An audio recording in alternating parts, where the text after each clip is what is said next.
Hello, everyone. You are listening to the C Squared podcast with Corey and Curtis.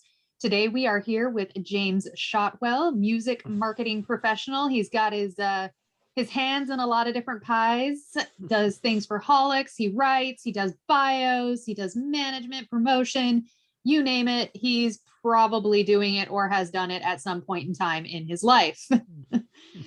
And Curtis, I know just by looking at his face, is probably taking that to an inappropriate place, but we're just going to ignore Curtis. Yes.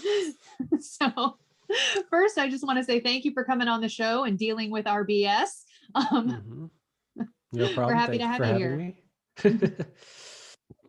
So James, can you as a first thing kind of go over like who you are, the nutshell version of it without going too in depth, but yeah, totally. So my day job, the job that pays all my bills, is that I'm the director of customer engagement and marketing for Haulix or Haulix.com, depending how you want to look at it. It's a promotional platform used by publicists and independent artists to share music with influencers. I'm also a freelance journalist. I've written for Rolling Stone, Alternative Press, Substream Magazine, and dozens of other publications. I host a podcast called High Notes about addiction in the music industry. I write band bios, and I also currently manage two groups, Empty Heaven and You, Me, and Everyone We Know. And I think that as far as what I'm doing right now, that's it. Wow. Okay. That's it. Just those couple of things. Like you must have a lot of free time. Oh, so much. Well, let's start by following something up just on this. So James, how does one start a career like this? Because that's a lot of shit that you do. Like a lot of stuff. Well, you do a lot of things. I always tell people, like, if you like something, just keep doing it, and eventually somebody will offer to pay you to keep doing it. So when I was 14 years old, I learned that you can get money from your city to put on events to, draw people to your city. I lived in a very tiny town, but we still had a budget for this kind of thing. So I got a grant to open a music venue.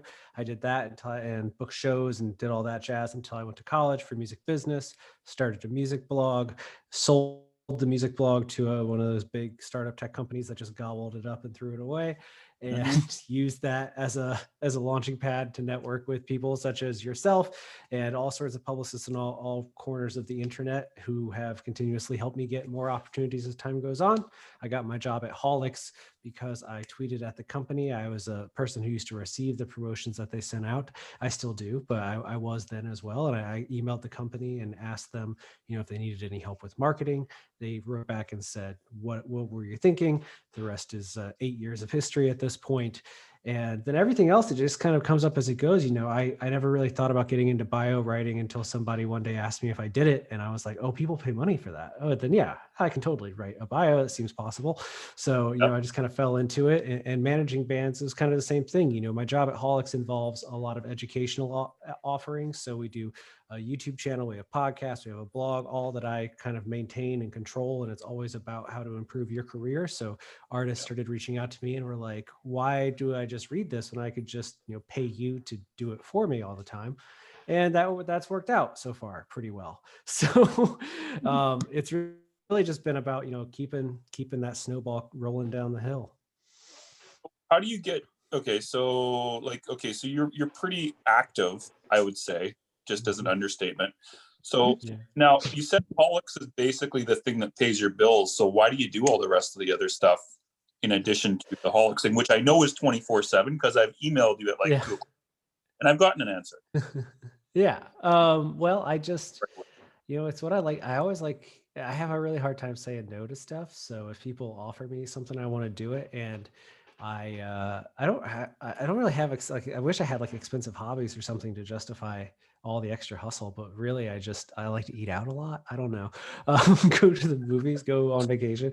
I don't know. I like to do more than just, if I was just here in my apartment, I would just be watching movies or listening to music or whatever. So if I can find a way to get paid to do those things, that sounds good. And I don't, I have a very limited amount of musical skill myself. I can play guitar, I can sing horribly, but it never worked out very well for me. But I know the business side of it, and I love the arc of the artist's journey. I like to help help people get to that next level. I like to make things possible because so many people have opened doors for me over time. So if somebody comes to me and they're like, I need a bio, or if I'm talking to an artist who, wants to make a vinyl version of their record, but they need a little bit of money to help get them there, I'm like, okay, well, let's find a way to make that happen.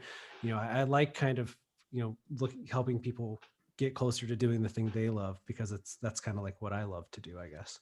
Mm-hmm. Do you actually sleep, or like is this like a I often get close to 8 hours a night. Yeah. How? Well, You just like how? You just run your battery out and then you can go to sleep. I guess, but I don't know. It's weird to me because, like I said, I've emailed you and Matt at like 2-3 o'clock in the morning, and one of you guys will usually respond within like 40 minutes. And it's like, yeah, they're up. Like what the fuck? Yeah. If it's past 8 a.m. on the East Coast and there's a ticket, an email, there's a customer support email from the night before that hasn't been answered, one of us will text the other one and say something along the lines of like, "Are you working today? Like, what's going on? Why haven't we responded to this thing yet?" So we just that's job number one. Yeah. But even on the week, like even on weekend and holidays, you guys are like that, which is really impressive. I mean, that's pretty much the best one. You guys probably run the best customer service out of anybody I've ever seen. So it's phenomenal. So first of all, let's start off with talking about with you as a journalist. I'm going to let Corinne take over on this part since you're a fellow journalist. Yeah. So I don't know if I call myself a journalist. Right. I'm just me. Me. But I know that, we all have our different pet peeves when it comes to people who pitch us, and, the do's and don'ts that we all either share or we differ on. So in your opinion, what would be some of the biggest like do's and don'ts of people pitching James? Well, I always like a few things. One is to tell me exactly what it is that you're looking for. I hate when somebody just writes me with like a general heads up, this thing is happening, and I don't know if you're asking me for an exclusive or for an interview or for some news item. I need specificity.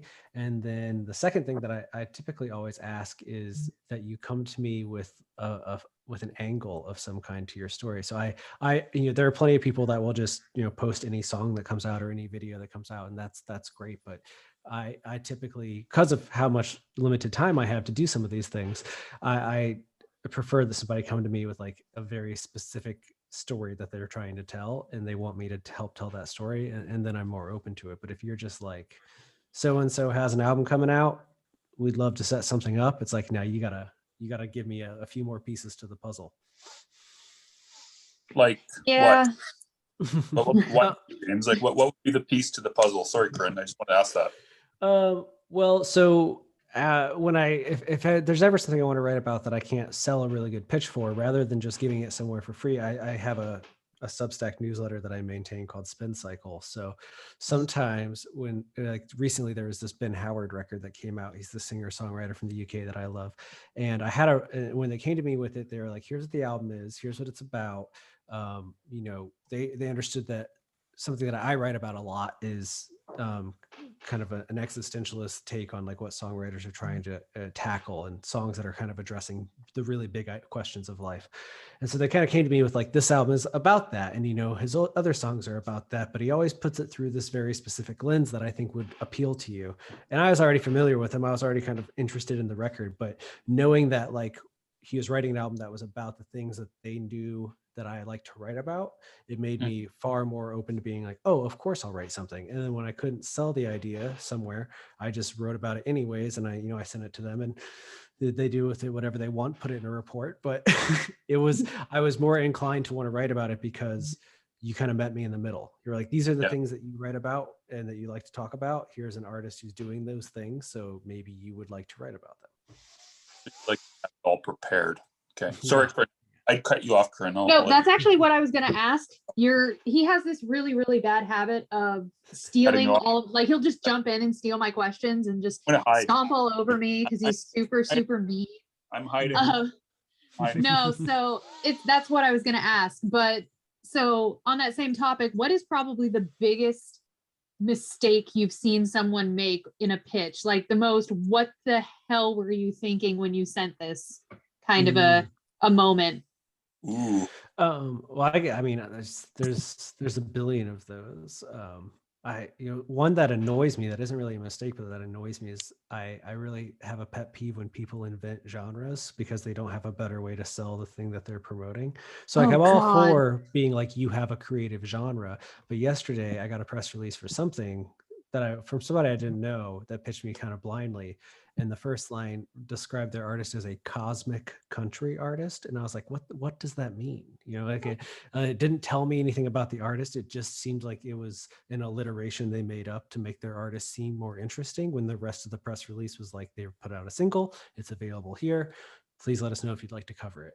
And that drives me crazy. But another thing would just be, sometimes I see a publicist that gets an artist that does have a really good story to tell, but they don't have, they're young or inexperienced, and they don't know really how to take the story and then convey it to people that are unfamiliar. So instead you get a text-based email, no design, that's just like, so I'm working with this band called blah, blah, blah. Their album comes out May 12th and it's called this, and here's a SoundCloud link. And you're like, okay, well, it's February. So Mhm. what are we doing? What's the first single? Is there a video? Like, I have to now there's all these extra steps I have to take, right? Like, I have to Mhm. listen to the thing to figure out if I like it, if it even appeals to me. And if I do, what can I talk about? What can I talk about? Where's the photo of this band if I want to write it? Like, I hate when people don't get, like, again, it's all about making sure that I have everything I need to take that next step and create a piece of content, because the more barriers or hurdles you put in my way, like having to find a photo, having to find all this extra information,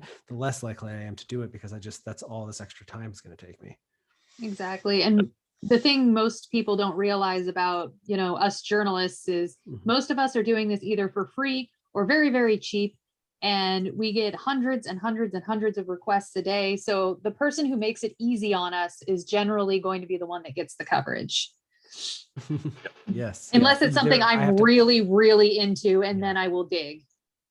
Exactly. If I like the thing, but again, in that instance, it just happens to be that publicist's luck that I already know the thing that they're promoting to me, right? So it's not really that they succeeded. It's just that I'm the target audience for the thing you're trying to sell.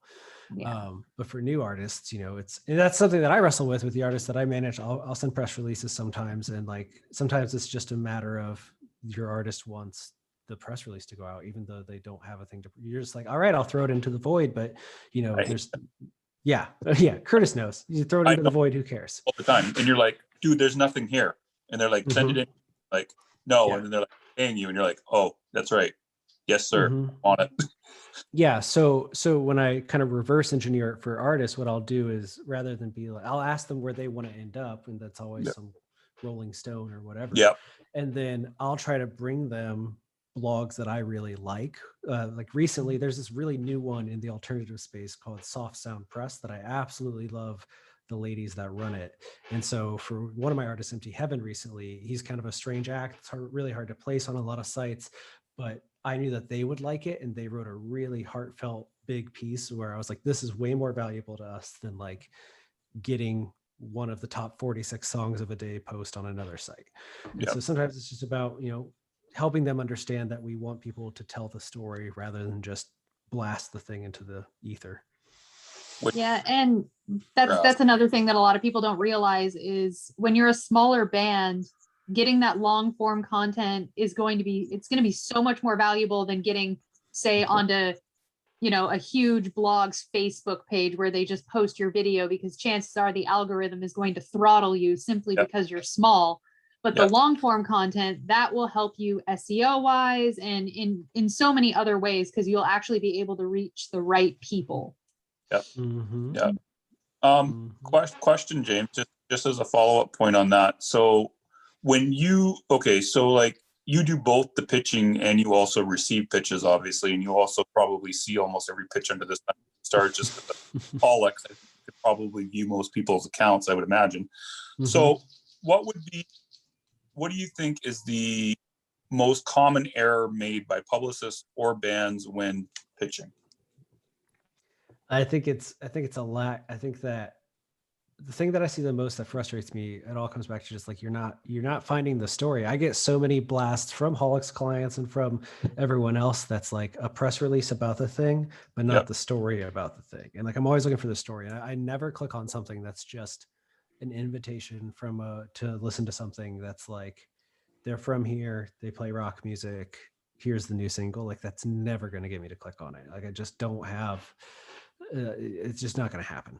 But if you can come to me and really pitch me on like what makes it unique, or what makes this, what's fueling this creative expression, then I'm into it. Even if it's shameless. Like, I love a good shameless rock and roll band that's like, we just want to make party songs. Like, okay, everyone likes a good party song. So if you want to make an AC/DC knockoff band, like, own it and sell that to me, and I'll click on it. But if you just send me a thing that's like, we're a hard rock band from Tulsa, there's not enough there for me. I want to be able to sink my teeth into it and go in being like, okay, I see where you're coming from and what you're doing. There's just too much music that doesn't have a story as is, and hitting my inbox is not going to make me click it anymore.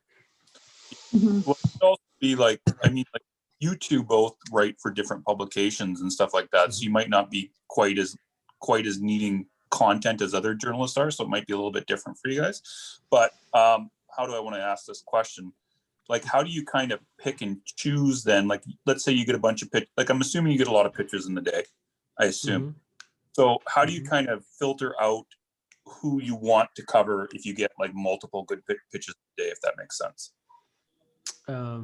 Well, for me, I guess it's twofold. It's the timeline thing, right? So I don't have a ton of time. So at most, I can probably cover like 1 to 2 records a week in a way that I like, whether it's a newsletter pitch or whatever, trying to set up a podcast, something. So 1 to 2 things a week is my limit. So there's the prioritizing the stuff that I really am interested in, that I like, I want, without, like, you don't have to tell me the story because I already know.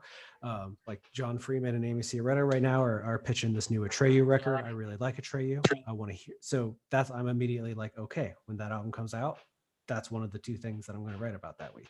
And then the second one is like, okay, then I always have a secondary pick.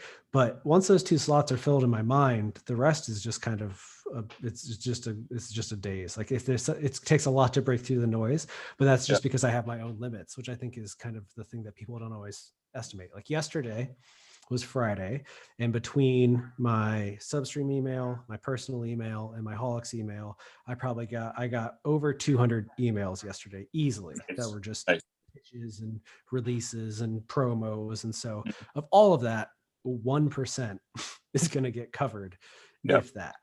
So after that, and this is why I tell people, don't ever pitch on a Friday. Just side note.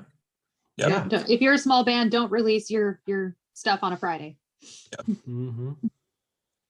Yeah, it's pointless. I always push for a Thursday thing, and people are like, well, wasn't Friday the day? And it is, but like, and Friday is also, for me anyways, I'm a big fan of like my Spotify release radar playlist. So that's already taking a priority on Friday morning for me. I'm not getting to a lot of new stuff that day. Unless the algorithm thinks it's worthy of my attention, or stuff that I want to listen to that I haven't had a chance to yet. So yeah, Fridays are bad in general, but for me, it's just about knowing my own limits, and for the people writing me to know mine, which is why I always preach the idea of bring me the story, because the less work I have to do to cover the thing that I'm unfamiliar with going in, the more likely I am to consider covering it. But if I can tell just by seeing the preview email in my Outlook whether or not it's something I'm going to keep reading or click on based on like the headline and how the look of the email is, and I just clean that stuff out. Corinne, you want to follow up on that? Because I wanted to say something. I want to know what you're going to say. Honestly, I think he and I are pretty similar on what we need, because we're both doing so many other things that when it comes to our pitches, we like them to be really detailed. I don't want to have to reach back out to get a quote or a photo or anything like that. Just give me everything that I need and I will write if I like it. And Curtis knows this about me. I don't always respond and say, hey, yeah, I'm going to write this thing for you. My reasoning is it still has to go past my editor. So if he says no, then I don't want to be like, yeah, I'm going to write about this. Oh, by the way. So it's, just making it as complete as possible, because I I really don't have time to reach back out and get all the details unless it's something, again, I'm super into, and that is a huge gamble. Yeah. That you're taking by not giving, just give all the details. Yeah. So my thought here is, James, do you have to go through an editor with most of your stuff, or like if somebody pitches you straight, are you good to go, just out of curiosity? It depends on the place. So if I'm going to put in something for Substream, I kind of have free reign across film and music to do anything that I want. Yeah. Alt Press, I have editors, and a few other websites I have editors too, but I pitch them far less often. So, it's kind of a give and a take. And on that note, something about speaking back to the things that drive us crazy about pitches is, like, yesterday, for example, there's a band that I really love that I won't name to not out there rep, but that I really love. I really believe in. I've been trying to help them get some big exposure. And the person that's repping them right now will send me an email yesterday that was like, blank band releasing a video next week, and they gave me 2 dates because they didn't know which day it's going to be released yet, in less than a week, which is maddening in itself. And I read the email, and it didn't link to the video, and it was just like, just so you know, blah blah blah, putting out a video on either of these days next week, and would love to know your thoughts. And I had to write them back and be like, as to what? Yeah, like, where's the video? Are you asking me for an exclusive? Are you asking me to cover the video? Are you asking me what I think of the video? Like, what are we doing here? And they wrote back, and they were like, oh, is an exclusive possible? If so, what website? And it's like, okay, well, now we're already like 4 emails in, and I still don't know what it is you want from me. And if you want me to do an exclusive, obviously there's a website that you want me to pitch it to. So, like, tell me that as well. Because sometimes I'll be like, oh, I'll happily cover this. And then people will come back and be like, is it going to be at Alt Press, or is it going to be at this other place? Like, well, does it matter? So, it's a give and take like that. Cool. That meme, with that like clip from The Notebook, just tell me what you want. And yeah. So we've got to move on to the next one, because we only got like 20 minutes now, or 15 minutes now, and we've only been on the first question here. So it's a big issue, and nobody, like, we're gonna have to hammer it. We've covered it with me, we've covered it with Greg, we've covered it with you, we've covered it with so many people, and we're just gonna have to hammer it into people's heads until they get it right. Well, we are, but okay. So, I mean, also one thing I want to point out as well. So, or ask James rather, because you probably know. So, like, let's say, like, if a band is trying to get press in something like AP, what would be the appropriate way for them to do that? Would it be to go to a journalist like you, or would it be to go another channel, just so they know? I think it depends on the size of your artist. If it's a smaller artist, then you definitely want to find a writer that is going to champion them to Paige, who's the current editor, and the rest of the team there, because they get even more emails than I do, and it's just going to be lost in the flood unless you're that hot band. But if you're repping, let's just use Atreyu because I already used it, then like you can probably go straight to them because they'll be like, oh, I know who that is. But if you're a band if you're like, oh, the Midwest emo scene is really crazy about this band, like it's a very niche but important act, then you need a writer to take it to the editor and be like, here's the story. Again, we're just conveying the story. That's why that chain has to start with the publicist who's like, this is the story. Please go sell this story somewhere else, because everyone's trying to sell a story to the editor. But if you're a part of the writing community around that website, then at least you kind of have an in to get started. Yeah, probably you go straight to the editor, correct? Okay, cool. Now we're going to go off pitching, unless Corinne had any more she wanted to do. You're done? No, just listen to the podcast, absorb this information, like let it sink into your brain cells. Okay, so bios. We're going to talk about bios. So Corinne's got her own method to her madness for bios. I want to hear Shotwell method of bio writing do's and don'ts. Can you kind of go over that in depth but concise? Concise. Okay. But I didn't always do interviews for bios, but now I think that they are absolutely a necessary part of them. Now, my approach is always that I like to do a phone call, but truth be told, before we're even on the phone, I typically generate a general idea of where I want my bio, where I think the bio should go. And then I kind of build the interview around flushing out that story and also feeling out whether or not the artist is kind of going in the same direction.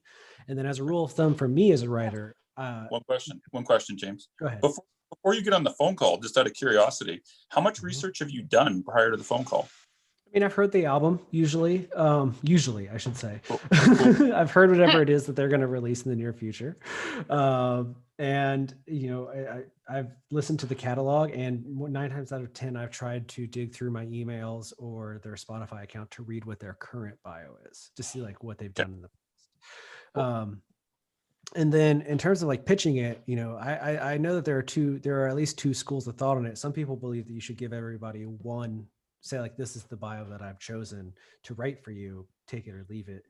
In my case, I think way too much to do that kind of presentation. So I always give my clients 2 to 3 ideas that are generally the same, like the same kind of big idea, but I've expressed it 3 different ways. Mm-hmm. And I'm allowing them to choose which one they like. And then we kind of build the final result together, because I feel like that makes them feel a little bit more involved in, using the bio and pushing it out there into the world. But to me, it's all about trying to figure out like the big idea of what somebody's trying to say, not just with this release, but with their career in general, and making sure that it's unique to them. So recently, 2 quick small examples.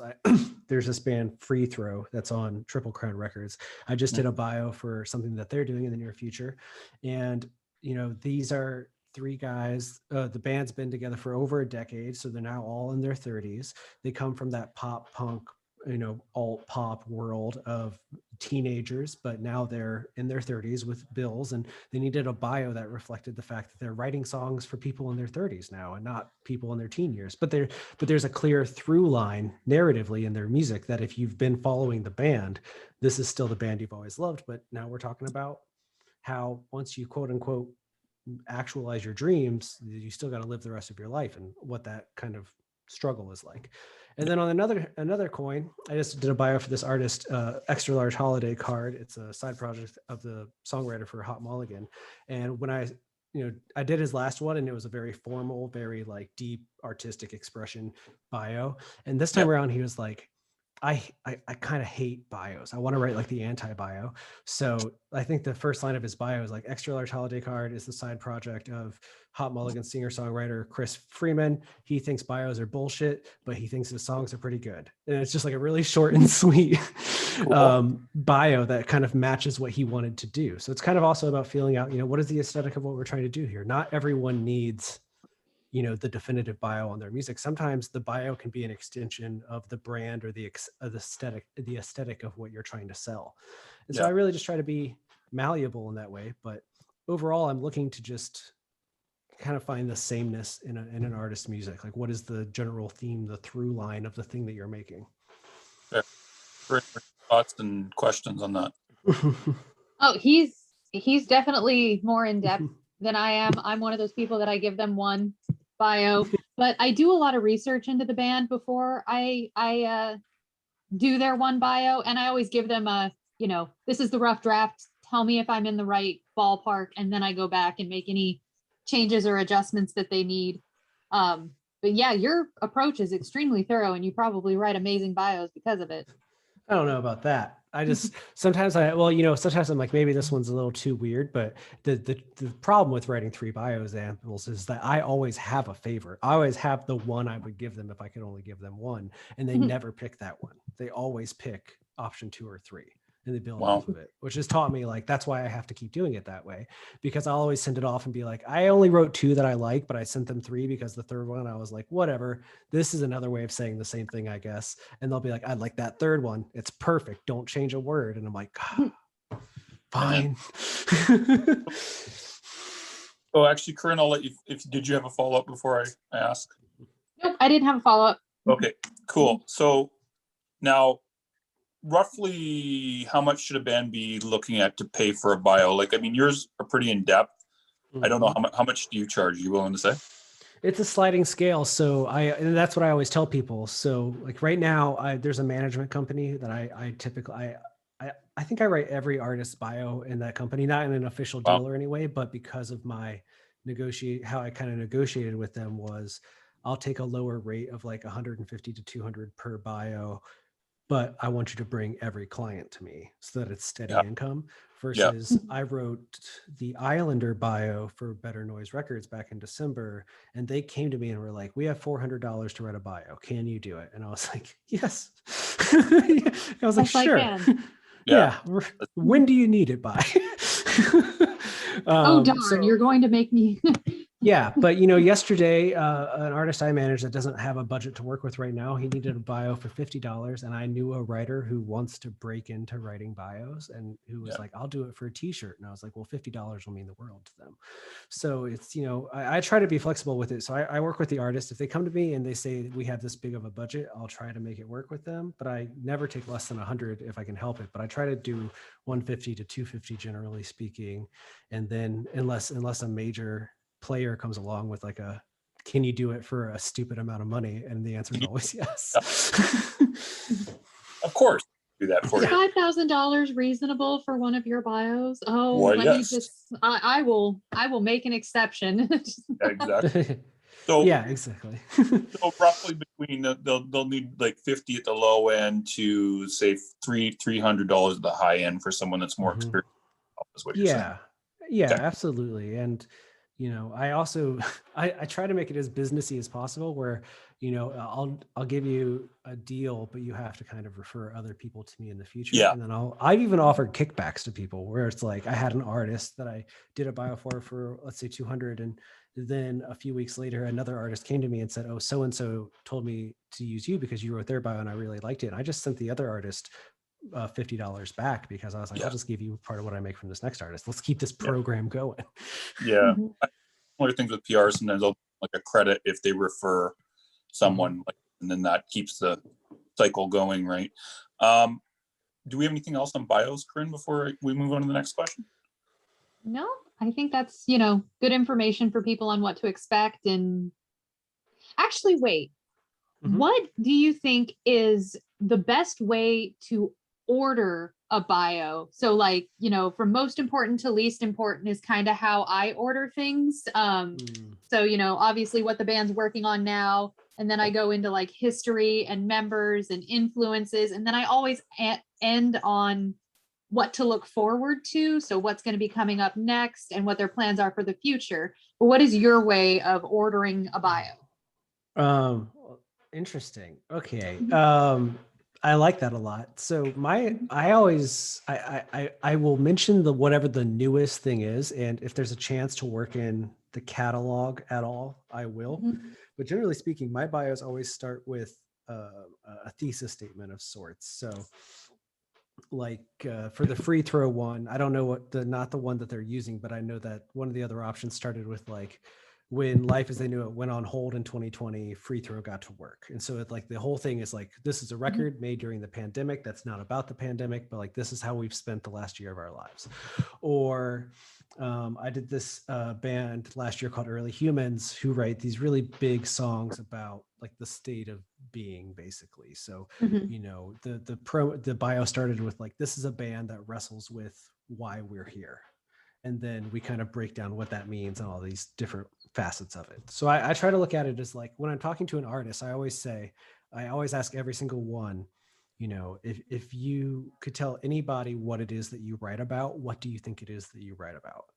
And whatever they say is kind of how I start my bio usually. It's like, what is the big idea that we're getting at here? I know that you write about relationships and heartache and triumphs and failures, but what do you think is like the thing that you're trying to say? And whatever that thing is that they're trying to get at is usually how I just like, let's just put that out there up front and then we'll keep going. You know how hard it is to be young. You know that you're going to die one day. You're afraid to die one day, whatever it happens to be. And then like, let's build it around there. The second sentence is almost all, you can always tell when I wrote the bio, because the second sentence is where I shove the band members' names. It's like, it's every single bio I write, it'll say the members dash all their names, and then we'll keep going with the bio, because that's the hardest part for me. Is like, where do I shove their names into this? See, I But shove can I that say- in where I'm talking about, that's usually the second paragraph. So I do the first Mhm. paragraph that's like the altruistic statement about who they are and then what they're doing. And then the Mhm. second paragraph, it's like founded in 2018, so and so, like then going into that's where I always shove that, because that is the awkward one to shove in there, because it's not poetic, it's not eloquent, it's just names. Yeah, when I send off my ideas, there's always just a chunk where in all caps it says member names go here, because I don't like Yes. I'm not even looking it up. I'm just gonna keep writing with it. My second paragraph is usually a quote if they give me something quote worthy, but I don't always use them. I don't always think that quotes are a good idea unless they say something that feels really like the whole idea is summarized really well. But yeah, or I'll try to stay a thesis statement that doesn't even reference the band at all, which is like Pale Blue Dots was a band from South Carolina I did last year. I think the first idea of their line of their bio is the hardest lesson in life is that it's about much more than ourselves. And then this is what the band makes music about. So for me, it's really just about figuring out what the big idea is. And then it's almost like a funnel as it gets more and more descriptive until we get to the very end, which is like, and that's why you need this album or this band or whatever. Where would you put media quotes if you had any, like from a really good review? I've never used it. You've never used them? No, I never do. Sometimes I will try to weave in a description. If I think somebody has said something really cool about it, I'll try to like kind of reference it offhandedly.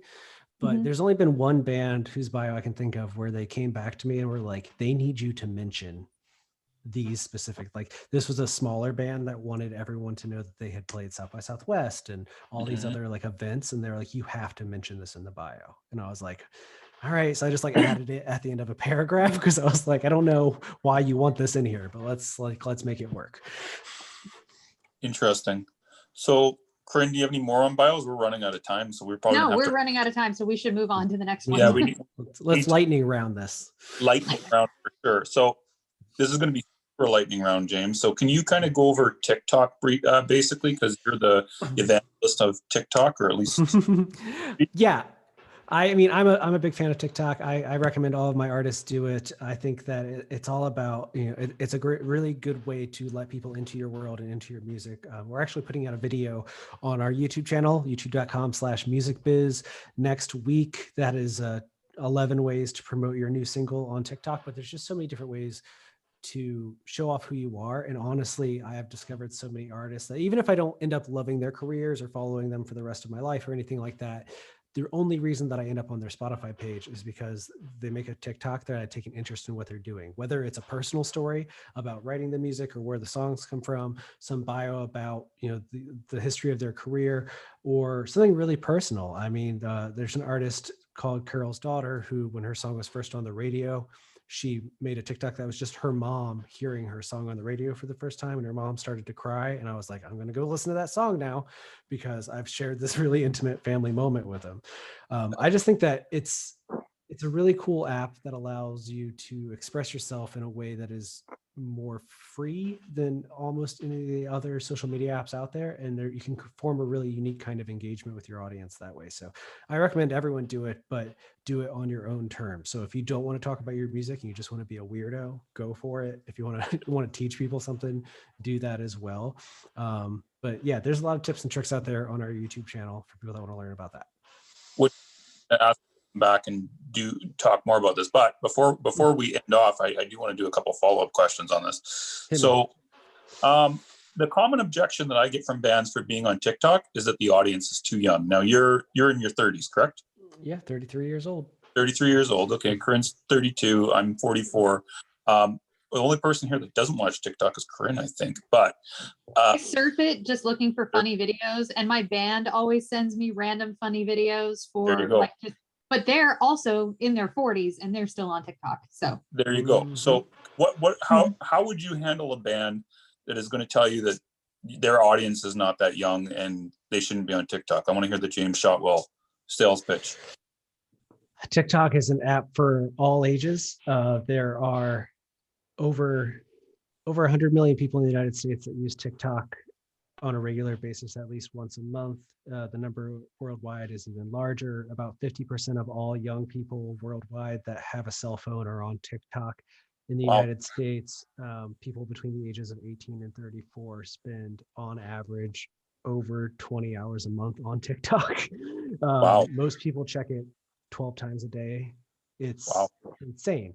And the algorithm learns who you are so insanely well that if you just start liking a few videos, your feed will be curated in such a way that you will want to keep coming back because it understands who you are and what you like. In a way, again, no other social media app does. Like, I only follow maybe 20 accounts, but my feed is curated so well that like I'm constantly finding new artists. I'm constantly seeing other people in their 30s who like metal and hardcore and rock and roll that were scene kids 15 years ago because the algorithm has figured out that I am one of those people, and it just gives me more people my age.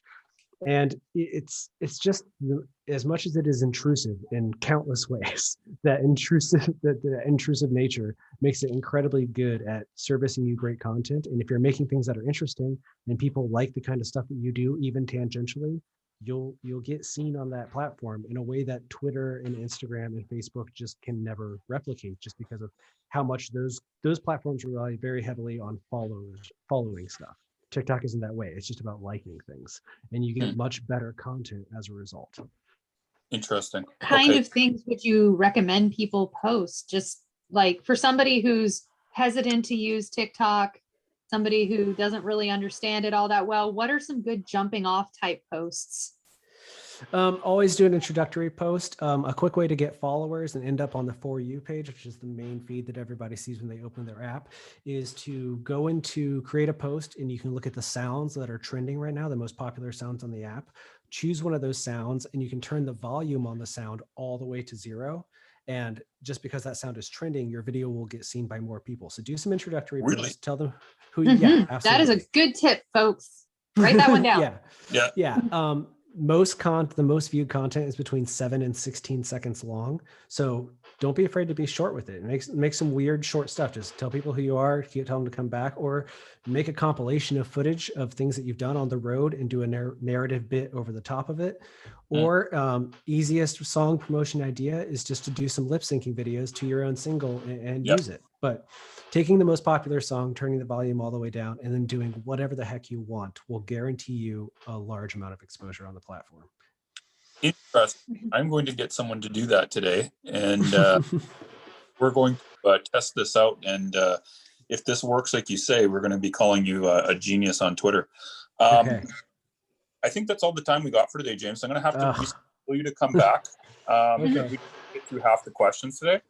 So we're going to have you back definitely sometime in the next month. So I appreciate your time today. That was very insightful. Did you have anything else, Corinne, you wanted to say to him? No, I'm good. I mean, there's always stuff I want to ask, but we'll save that for another day. All right, James. Party on, Curtis.